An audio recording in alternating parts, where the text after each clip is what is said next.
इफ्तिखार अहमद, राष्ट्रीय प्रवक्ता भारतीय युवा कांग्रेस ने प्रेस कॉन्फ्रेंस की। डॉक्टर जितेंद्र सिंह भारत के राज्य मंत्री पीएमओ भारत सरकार के मंत्री के रूप में इस्तीफा देने की मांग की, क्योंकि उनकी अपनी पार्टी के नेता श्री विक्रम रंधावा पूर्व एमएलसी और भाजपा के वरिष्ठ नेता थे। कैमरामैन राजन कपूर के साथ सुशील दत्ता की रिपोर्ट। जो स्टेट सेक्रेटरी हैं यूथ कांग्रेस के सदाम ज़िया साहब हैं, जो ब्लॉक प्रेसिडेंट डूंगी हैं। आज जिन मुद्दों पर मैं आपका मीडिया भाइयों का ध्यान लाना चाहता हूं, आज जिस तरीके से पूरे देश में हाहाकार मची हुई है, आज पूरा देश में एक आपातकाल की स्थिति बन चुकी है, जहां लोगों को ना मेडिसिन मिल रही है, ना वैक्सीन मिल रही है, अस्पतालों में ऑक्सीजन ख़त्म हो चुकी है और लोग मर रहे हैं। वहीं आपने देखा कि कल एक प्रेस कॉन्फ्रेंस सामने आई बीजेपी के नेता की, रंधावा जी जो कि एक एमएलसी रहे हैं जम्मू कश्मीर में, जम्मू से वो एमएलसी रहे और एक वरिष्ठ नेता हैं बीजेपी के। उन्होंने कल खुलासा किया है और मोदी सरकार का भ्रष्टाचार का भांडा फोड़ दिया है उन्हीं के एमएलसी ने। तो ये एक बड़ा संगीन मामला है जो मैं आपके सामने लाना चाहता हूँ और देश की जनता के सामने लाना चाहता हूँ। आज आपके माध्यम से मैं कुछ सवाल मोदी जी से करना चाहता हूं कि मोदी जी जब सत्ता में आए थे तो उन्होंने कहा था न मैं खाऊंगा और ना खाने दूंगा, लेकिन जब भी कांग्रेस भ्रष्टाचार की बात करती थी तो मोदी जी कहते थे ये तो कुछ नहीं, ये सिर्फ आरोप लगाते हैं। आज मैं पूछना चाहता हूं, आज मैं उनसे पूछना चाहता हूं मोदी जी से कि जो रंधावा जी ने उन पे आरोप लगाए, जतिंदर सिंह जी जो कि मिनिस्टर है, यूनियन मिनिस्टर हैं और वो भी पीएमओ ऑफिस के मिनिस्टर हैं, उन पर सीरियस एलिगेशन लगाए गए हैं कि वो भ्रष्टाचार में लिप्त हैं और उनके यहाँ एजेंट हैं जो भारत भूषण जी। और कल आपने विस्तार पूर्वक देखा कि किस तरीके से रो रो के रंधावा जी ने अपनी दुख और पीड़ा को बयान किया। उन्होंने अगर एक एमएलसी इस कगार पर आ गया कि वो अपने मरने और मारने की बातें करने लगा, तो आप सोचिए कि सिस्टम कितना धर्म भरम हो चुका है। इसलिए आज मोदी जी की भ्रष्टाचार का पोल खुल चुका है, क्योंकि उन्हें इस आपदा की घड़ी में भी भ्रष्टाचार ही करना है, उन्हें लोगों की फिक्र नहीं है। ये चीज़ रंधावा जी की प्रेस कॉन्फ्रेंस से साबित हो चुकी है। आज उन्होंने कोई गोलमोल जवाब नहीं, उन्होंने बोला कि मैं अथॉरिटी के साथ ये बात कहता हूँ कि जतिंदर सिंह यहाँ भ्रष्टाचार कर रहा है और उसने स्टेट में दलाल रखे हुए। उन्होंने यहाँ तक भी बोला खुल्लम खुल्ला, उन्होंने तो जो एलजी इंतज़ामिया पे उस पर भी सवाल उठा दिए कि यहाँ भी जो ऑफिसर्स हैं वो भ्रष्ट हैं और सबको हफ्ता जाता है, चाहे नीचे से लेकर ऊपर तक। तो क्या इस पे हम आज यूथ कांग्रेस, सेवा दल, कांग्रेस पार्टी ये डिमांड करती है कि जतिंदर सिंह जी को रिज़ाइन करना चाहिए, क्योंकि एक एमएलसी जो पूर्व एमएलसी हैं वो एक अथॉरिटी है, वो वरिष्ठ नेता हैं बीजेपी के। ये कांग्रेस नहीं कह रही, ये वो लोग कह रहे हैं कि बीजेपी ने दलाल पैदा किए हैं भ्रष्टाचार करने के लिए। आज हम डिमांड करते हैं कि उन पर सीरियस एलिगेशन है, इसलिए उनको रिज़ाइन करना चाहिए मॉरल ग्राउंड पर और आके जवाब देना चाहिए। आज इस मंच से मैं एक बात कहना चाहूँगा कि हर मुद्दे पे बीजेपी के प्रधान श्री रविंद्र रैना जी आके हर चीज़ का क्रेडिट लेने की होड़ में लगे रहते हैं।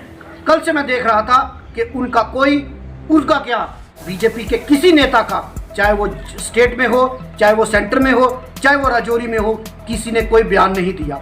अगर आप ये कहते थे देश पहले, दूसरे नंबर पर पार्टी और तीसरे नंबर पर हम खुद आते हैं, तो आज रंधावा जी की प्रेस कॉन्फ्रेंस से ये साबित हो गया है कि आपके लिए भ्रष्टाचार ही भ्रष्टाचार है, आपके लिए पैसे से ऊपर कुछ नहीं है।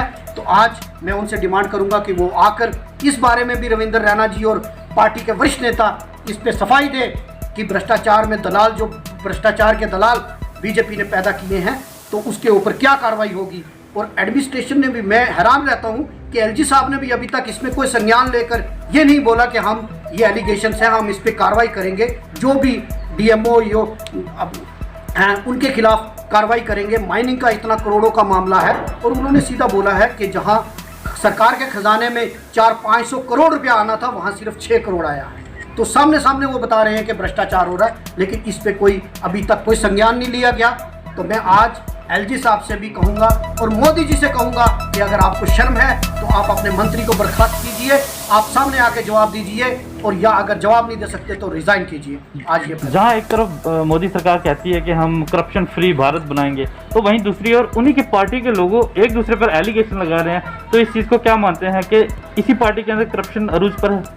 देखिए, ये तो बीजेपी का आज बाड़ा फोड़ गया करप्शन का। अब बीजेपी जुमलों की पार्टी है, झूठ की पार्टी है, ये आज सिद्ध हो चुका है।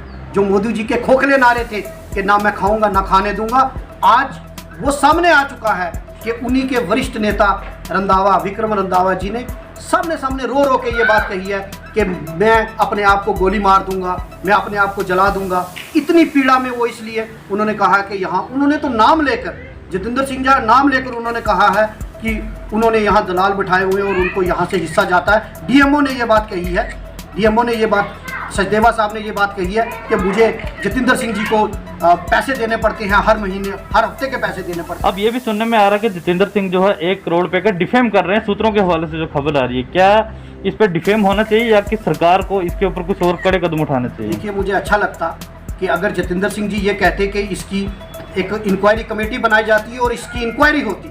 अगर एक व्यक्ति ये कह रहा है खुल्लम खुल्ला कि माइनिंग से सरकार को 600 करोड़ रुपया आना चाहिए था पिछले 2 साल 3 साल में, लेकिन आया कितना है? सिर्फ 6 करोड़। तो ये इतना बड़ा घोटाला हुआ है, इसके बारे में सरकार क्या कहेगी, एलजी एडमिनिस्ट्रेशन क्या कहेगी? अगर बाकी पार्टीज़ का सिर्फ आप नोटिस 2 मिनट में दे देते थे anti corruption bureau, Mehbooba Mufti जी के, मुफ्ती मोहम्मद सईद के जो वो मकबरा बनाया गया वहाँ, उसकी आप इन्वेस्टिगेशन करते थे, रविंद्र रैना जी करते थे, जो खाएगा उठा के जेलों में डाल देंगे। आज मैं पूछना चाहता हूँ रविंद्र रैना जी, आप कहाँ सोए पड़े हो? आज आप उस पर आपको आना चाहिए था सामने। भाजपा की कथनी और करनी में फ़र्क है, और भाजपा आज एक्सपोज हो चुकी है। यहाँ के बड़े बड़े नेता जो दावे करते थे आज वो बिलों में क्यों छुप चुके हैं? आज उनको सामने आकर इसका जवाब देना चाहिए। भाजपा कहती थी कि कांग्रेस की आपस में गुटबाजी है, ये आपस में ही लड़ाई झगड़ा करते हैं, तो क्या मानते हैं कि आज भाजपा के अंदर ही गुटबाजी बन चुकी है? देखिए, भाजपा की गुटबाजी तो सामने आ चुकी है। अभी तक कांग्रेस में विचारों का मतभेद तो हो सकता है क्योंकि डेमोक्रेटिक पार्टी है, लेकिन इस तरीके के सीरियस एलिगेशन कांग्रेस में कभी नहीं लगे जो कि बीजेपी में लगे हैं। आज बीजेपी के सामने आप देख रहे हैं कि सारे एलिगेशन सीधा वो कोई आम आदमी नहीं, Jatinder Singh ji PMO, prime minister office के मंत्री हैं, और हो सकता है कि मुझे तो लगता है कि ये हिस्सा मोदी जी को भी जाता है, अमित शाह जी को भी जाता होगा, इसीलिए चुप्पी साथ। खुलेआम प्रेस कॉन्फ्रेंस करके किसी को गोली मारने का ये ऐलान करना, क्या कहेंगे इसका? ये भाजपा का चलन है, ये भाजपा की मानसिकता बताती है कि भाजपा का एक एमएलसी ये बात कहता है कि मैं गोली मार दूंगा और मैं ये कर दूंगा। इसका मतलब बीजेपी के लोगों को अपनी ही सरकार के ऊपर भरोसा नहीं है, अपने ही एलजी एडमिनिस्ट्रेशन पे भरोसा नहीं है।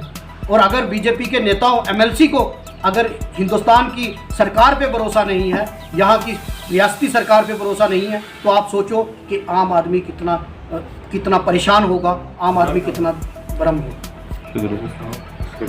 अगर आपने अभी तक जो की खबर नाउ को सब्सक्राइब नहीं किया है तो अभी सब्सक्राइब कीजिए और ताज़ा तरीन खबरों की जानकारी के लिए www.jkhabarnow.com पर देश दुनिया की खबरें भी आप देख सकते हैं।